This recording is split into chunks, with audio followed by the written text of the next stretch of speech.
Сәлем достар, бүгін мен сіздермен бірге үй жағдайында жасалынатын, құрамында ешқандай зиянды қоспасы жоқ томат жасаудың әдісімен бөлісетін боламын. Ол үшін бізге керегі қызанақ, татымына қарай тұз бен қант қана қажет болады. Алдымен қызанағымызды жуып, бөліктерге бөліп, сырлы ыдысқа салып, баяу отта қайнататын боламыз. Қызанақтың өзінің сөлі бөлініп шығу қажет. Міне дәл видеодағыдай әрбір 5 минут сайын араластырып, барлық сөлін бөліп шығарып аламыз.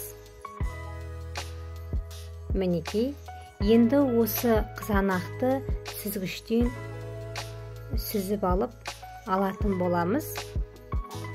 Осылайша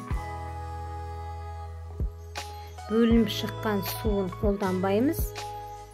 Ал мына сүзіп алынған қызанақты әрі қарай ет тартқыштан тартып аламыз. Мінекей.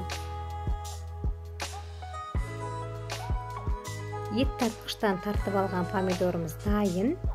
Енді осы тартылған қызанақты тағы да майда сүзгіштен сүзіп алатын боламыз.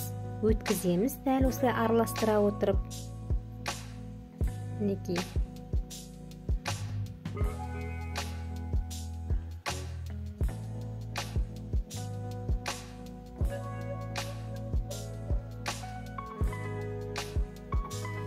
Осындай қоймалжың сұйықтық пайда болды. Осыны отқа қойып, бірінші жақсылап бір қатты қайнатамыздағы, одан кейін баяу отта 2 сағаттай қайнататын боламыз.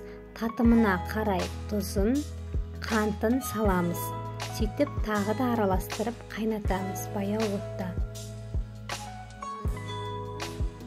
Томатымыз дайын болды. Парит етілген стерилді банкімізге томатымызды құйып, бетін жауып қоямыз. Мінекей. Бастапқыда томатымыз сұйықтау болады. Ыстық күйінде, салқындағаннан кейін томатымыз қою түрге енетін болады. Пайдаларыңызға жарап жатса, достарыңызға бөлісіп жасап көріңіздер.